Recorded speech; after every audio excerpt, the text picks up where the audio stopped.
देखिए बच्चों, क्वेश्चन है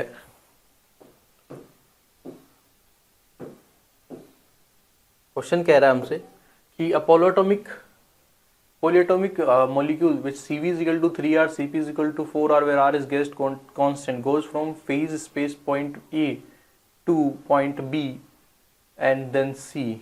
A to B is an adiabatic path. तो यहाँ से A है और यहाँ से B है, तो A से B adiabatic path है और B से C क्या है बेटा, आइसोथर्मल पाथ है। तो हमसे पूछा जा रहा है नेट हीट एब्जॉर्ब पर unit mole by the system is. तो आइए देखते हैं फिर। तो क्यू नेट क्या होगी बेटा, क्यू नेट होगी Q A B plus Q B C. क्या हम जानते हैं as per the question A B is adiabatic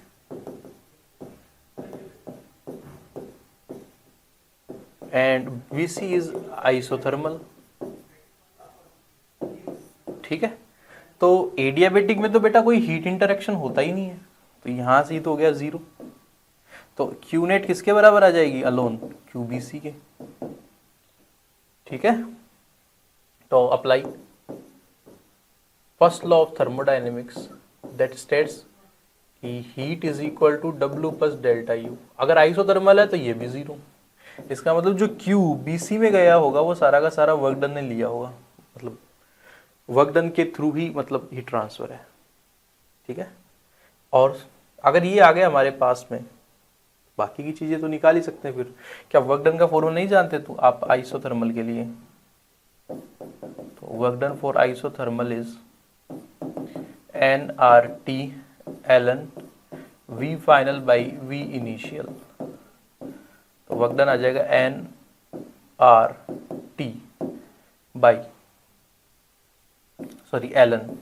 final volume C पे वॉल्यूम देखो कितना है, तो सी के लिए वॉल्यूम इन्होंने दे रखा है 8 into tens power minus 6, 8 into tens power minus 6।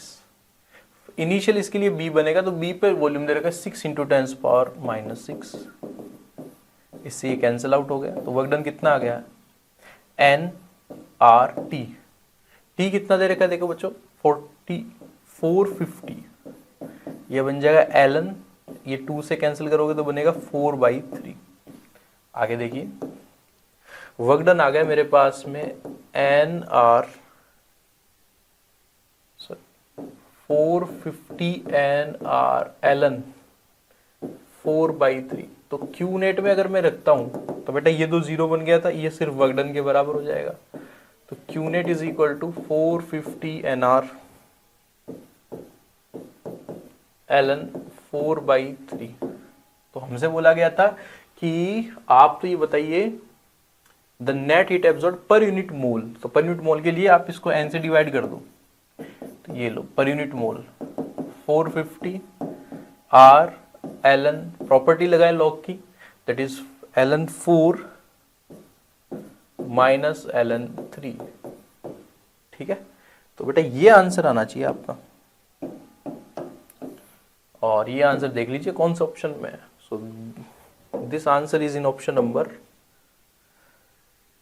ये तो नहीं है, ये भी नहीं है, मेरे ख्याल से ऑप्शन नंबर 4 सही आंसर होगा। अच्छा, इस क्वेश्चन में जब चेक किया गया तो पता चला कि स्टेट बी को कहाँ है, ये रही, स्टेट सी कहाँ है, ये रही।